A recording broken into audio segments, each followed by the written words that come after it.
Serangan bertubi-tubi menggempur ibu kota Israel hingga membara pada Sabtu 14 Juni. Pasalnya Houthi turut membantu Iran menyerang Israel selesai fasilitas nuklir Tehran dibombardir. Houthi meluncurkan sejumlah drone mematikan ke wilayah Israel. Dikutip dari Tribunnews.com, serbuan drone Houthi melintas di langit Israel. Pasukan Pertahanan Israel atau IDF langsung kondisi siaga tinggi saat serangan Houthi. Sementara Angkatan Bersenjata Yaman belum memberikan keterangan terkait serangan tersebut, namun pihak IDF mengonfirmasi bahwa operasi pertahanannya melawan drone Yaman. Militer IDF pun mengklaim berhasil menembak jatuh 3 drone yang diluncurkan Houthi. Serangan itu memicu situasi mencekam lantaran Israel digempur secara bertubi-tubi oleh Iran. Diketahui sebelumnya, Houthi semakin agresif meningkatkan serangan ke Israel. Biasanya Houthi menyerang Israel melalui jalur udara dan laut. Houthi mulai berperan dalam eskalasi ini sejak operasi Badai Al-Aqsa pada Oktober 2023 silam.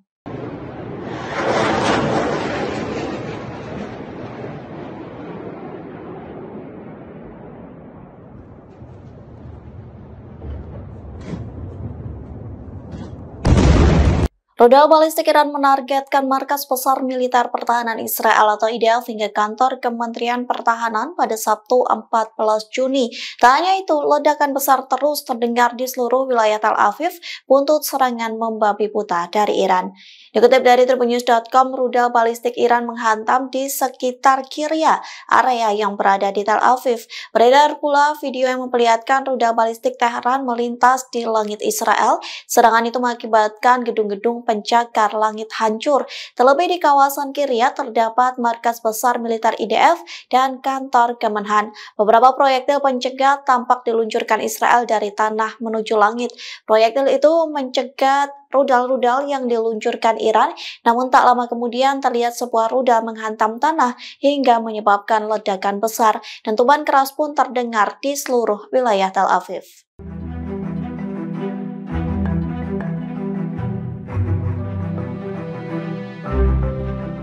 Sebanyak 386 warga negara Indonesia atau WNI dilaporkan berada di Iran saat konflik pecah dengan Israel sejak Jumat 13 Juni. Kementerian Luar Negeri atau Kemlu Republik Indonesia memastikan tidak ada korban jiwa WNI akibat serangan Israel ke Teheran. Namun Kemlu langsung menyiapkan rencana darurat untuk mengantisipasi eskalasi situasi keamanan di Iran. Dikutip dari Tribunnews.com, hal itu disampaikan Direktur Perlindungan WNI Kemlu Juda Nugraha pada Sabtu 14 Juni. Ia mengatakan mayoritas WNI di Iran merupakan mahasiswa yang menempuh pendidikan di kota Qom. Adapun kota tersebut berjarak sekira 156 km dari ibu kota Iran. Juda memastikan tidak ada korban jiwa dari WNI akibat perang pecah antara kedua negara, namun pemerintah telah menyusun rencana darurat untuk mengantisipasi eskalasi tersebut. Mereka atau Kemlu Republik Indonesia melalui KBRI di Teheran menyiapkan rencana kontingensi atau rencana darurat. Hal itu dilakukan untuk memberikan perlindungan terhadap semua WNI yang masih tinggal di Iran. KBRI juga menyiapkan himbauan resmi agar seluruh WNI meningkatkan kewaspadaan. WNI yang berada di wilayah konflik diminta terus berkoordinasi dan melaporkan kondisi mereka melalui saluran resmi KBRI Teheran di nomor hotline yang ada.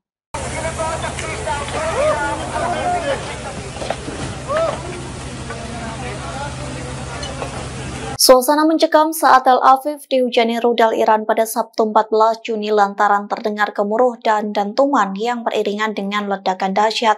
Rentetan rudal Iran memporak-porandakan rumah warga Israel hingga rata tanah. Puluhan orang pun sekarat akibat serangan Iran. Dikutip dari Tribunnews.com, warga Israel bernama Chen Gabison menceritakan suasana bak di neraka saat Iran melancarkan serangan balasan. Ia mengaku mendapat peringatan sebelum rudal Iran jatuh ke Tel Aviv. Alarm bahaya itu membuat Chen Gabison bersama warga Israel yang lain berlari kalang kabut mencari tempat perlindungan bawah tanah.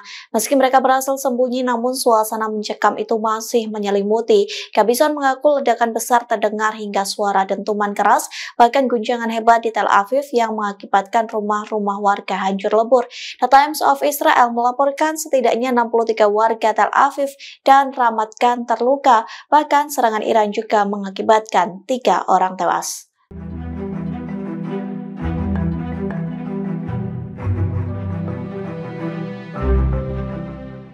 Konflik Iran dan Israel semakin meluas hingga melibatkan beberapa negara sekutu Tel Aviv. Pasalnya terdapat Amerika Serikat, Inggris, dan Prancis yang diduga ikut membantu Israel dalam perangnya dengan Iran. Tehran pun tak segan-segan menargetkan ketiga negara tersebut. Dikutip dari Times of Israel, Iran mengancam akan menyerang pangkalan dan kapal dari Amerika Serikat, Inggris, hingga Prancis. Ketiga negara itu akan menjadi sasaran empuk rudal-rudal Tehran. Serangan itu akan direalisasikan jika ketiga negara tidak menghentikan bantuan serangan Israel. Di satu sisi, Inggris mengaku tidak diberitahu Israel terkait serangannya ke Iran pada Jumat 13 Juni. The Times di London mengabarkan hubungan Inggris dan Israel telah memburuk akhir-akhir ini. Oleh sebab itu, Inggris tidak diberitahu sebelumnya rencana serangan Israel ke Teheran. Namun berbeda dengan Amerika Serikat yang disebut mengetahui rencana itu. Bahkan Presiden Amerika Serikat Donald Trump memperingatkan bahwa Israel akan menyerang fasilitas nuklir Iran sebelum serangan itu benar-benar diluncurkan pada Jumat. Meski begitu, Trump menyebut Amerika Serikat tidak membantu serangan Israel ke fasilitas nuklir Iran hingga menewaskan petinggi IRGC.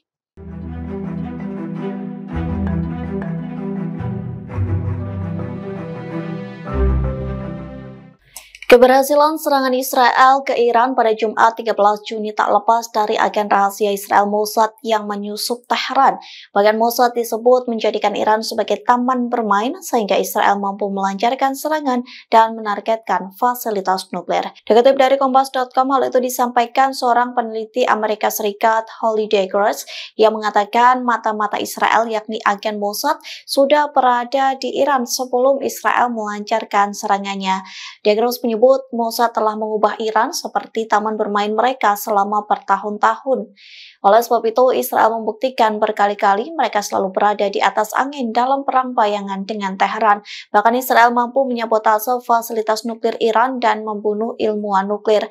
Menurut pejabat keamanan Israel, Mossad telah menyelundupkan beragam senjata ke Iran sebelum serangan pada Jumat dilakukan. Senjata-senjata yang diselundupkan tersebut dipakai untuk menyerang pertahanan Iran dari dalam saat waktunya tiba. Sejumlah pejabat mengatakan Israel juga membangun pangkalan untuk meluncurkan pesawat nirawak atau drone berisi bahan peledak di dalam Iran. Pesawat nirawak itu kemudian digunakan untuk menyerang peluncur rudal di dekat Teheran. Senjata presisi juga diselundupkan dan digunakan untuk menyerang sistem rudal permukaan ke udara yang menjadi sistem pertahanan udara Iran. Dengan lumpuhnya sistem pertahanan udara tersebut, Angkatan Udara Israel dapat melancarkan lebih dari 100 serangan di Iran dengan lebih dari 200 jet tempur pada Jumat dini hari waktu setempat.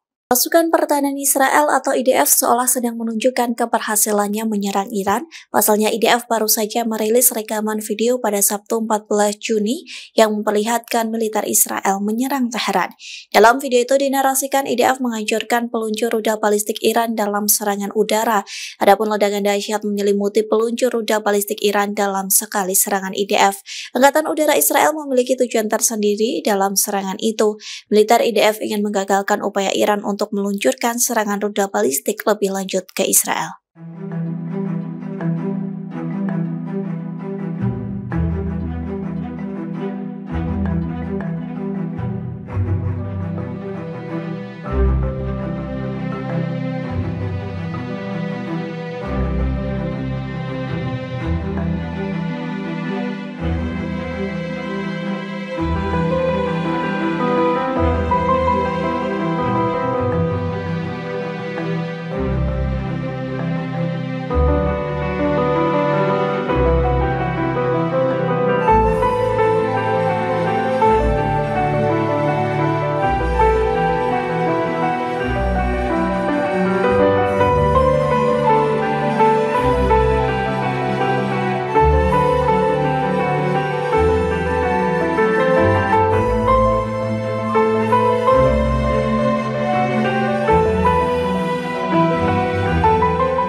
Download Tribun X sekarang, menghadirkan lokal menjadi Indonesia.